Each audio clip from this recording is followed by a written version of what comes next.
Hello, Holy Divine One. So, I have some things I want to share with you tonight. I have some notes, and then there are some things I'm just going to go off the cuff with as well. So, we're talking about energetic accountability and why it is important to be accountable for your own specific energy, right? You are not an isolated being moving through a disconnected world. You are constantly interacting with everything and everybody around you on an energetic level. So, what does that mean for the way that you're creating your life right now? Because you're creating your life all the time, whether you are consciously aware of it or not. So, the first thing is that human beings are living, breathing antenna. We are constantly receiving and transmitting information 24/7, right?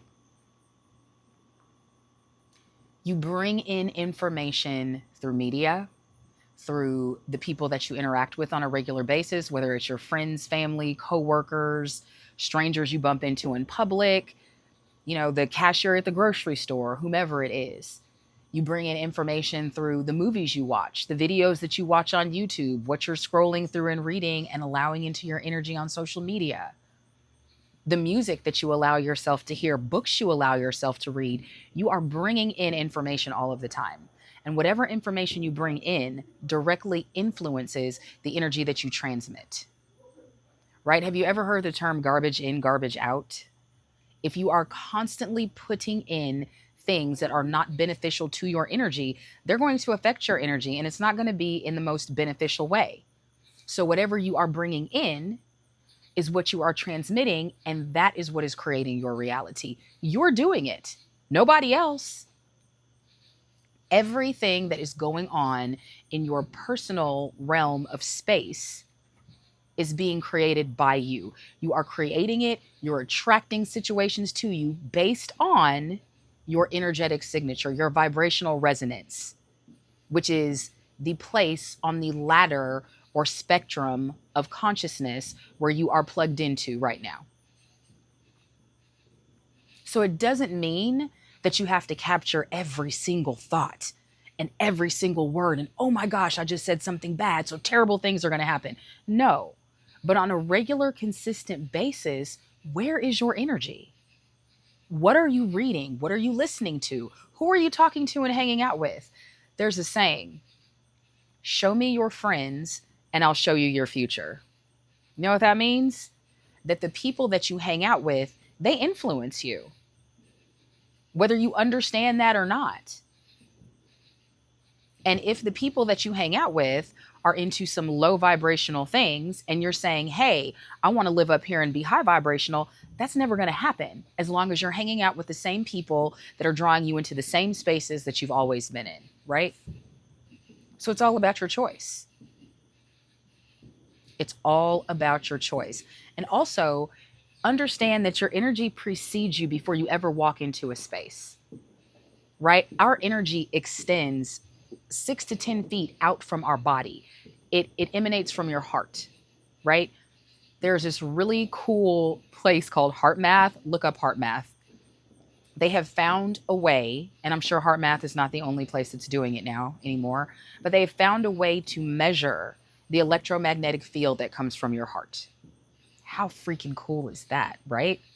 It's just like MRIs. MRIs measure the magnetic field that comes from your brain, right? Your heart field is bigger. Our heart fields communicate, they speak to each other.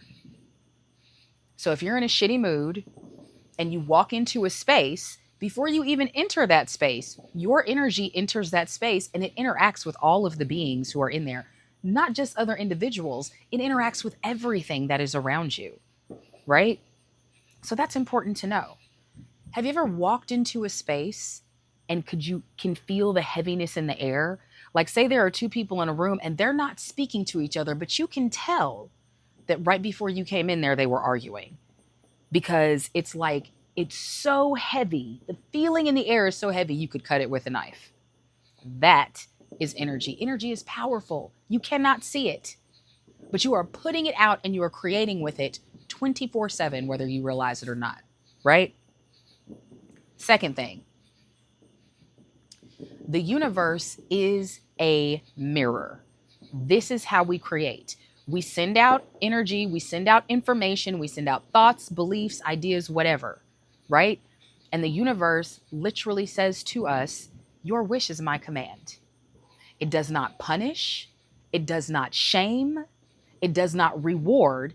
It literally reflects back to you what you are saying you want, right? So if you're saying you want a certain thing, yet you are holding these underlying beliefs that don't match up with the thing that you say that you want, you're going to get mixed results. Or you're really not going to get the thing that you actually want. So if there is something in your life that you desire to create and you're not getting that thing, that's when it's time to turn inward and to really ask yourself, well, what am I believing right now? What are my underlying beliefs? What are the words that I'm speaking? What are the thoughts that I'm thinking? What are the actions that I'm taking? All of these things create your reality. And not only do they create your specific reality, they also help to create the entire reality that we see around us in the world. We co-create that as a collective of humanity together. The entire outer world and all of the things that are going on are a culmination of the thoughts, beliefs, actions, words, perspectives of every single human being. We come together and we create that collectively. So if you are in a low vibrational or negative space, that's what you're sending out to the entire collective of humanity, and that's how you're contributing.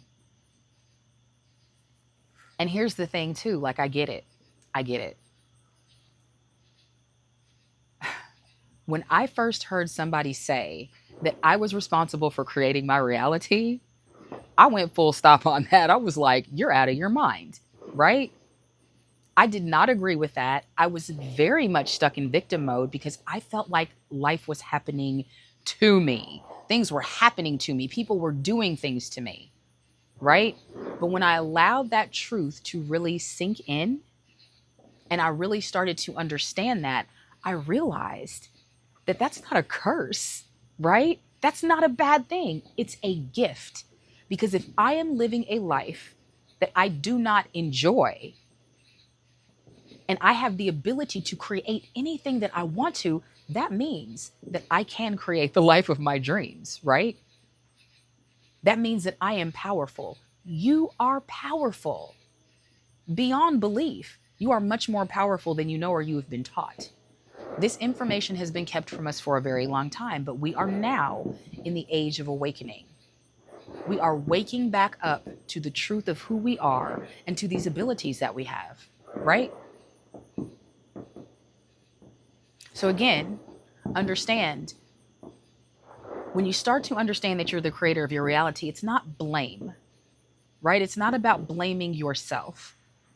It's about understanding that you have a choice and that you are powerful. And if you choose to stand in your power, you can create whatever the hell you want to.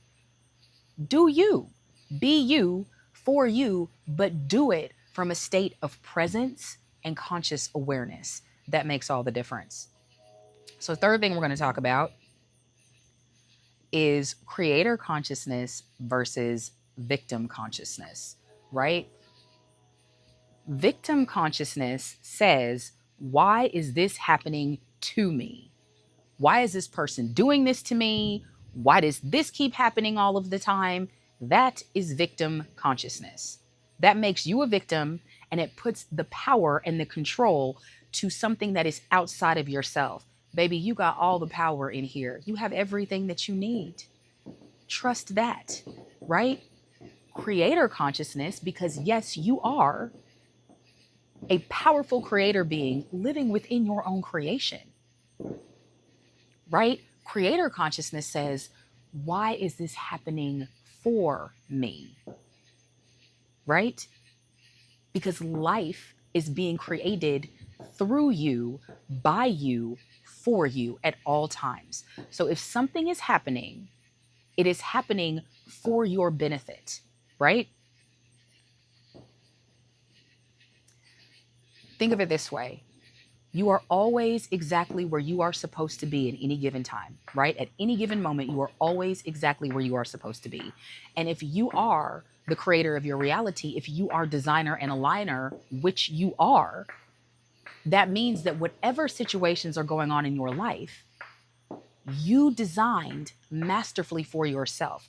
Now, yes, there are things that come through that are not fun. They don't feel good.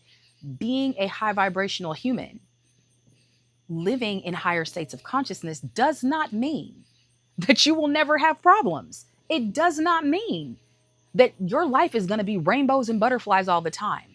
What it does mean is that when these things come up that don't feel good, that don't seem fair, that you don't necessarily want to go through, what it means is that you look at them with a whole different perspective. Because since you are no longer in victim consciousness, you are no longer asking, why is this happening to me?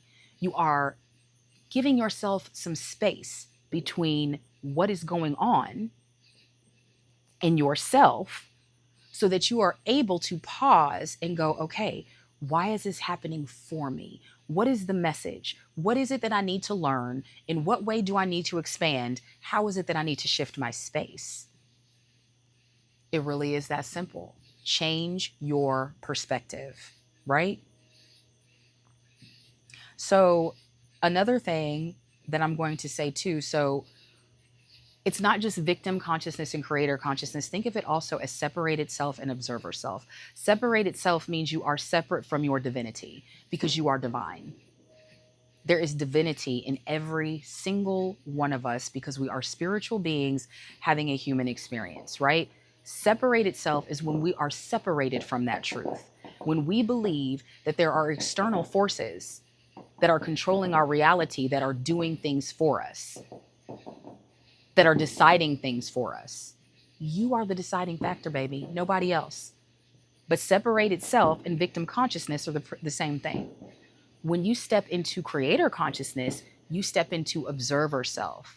So instead of situations happening, emotions coming in, you being flooded with emotion and acting from that space, when you are standing in observer self, right? You put space between yourself and the situation and the emotions that are coming through. You still feel the emotions. You still register the event that is going on. But instead of reacting to it, you respond to it. I'm hoping this is helpful because I know there are many of us out there, many of you out there, who are looking to move from a space of low vibration to high vibration. You know there is something more out there. You just don't know what that more is. Well, you're starting to find it right now, and you're going to find out more. I know I'm sweating. It's about 100 degrees outside, even though it's 9:30 at night. Anyway, thanks for watching tonight. I hope this was helpful.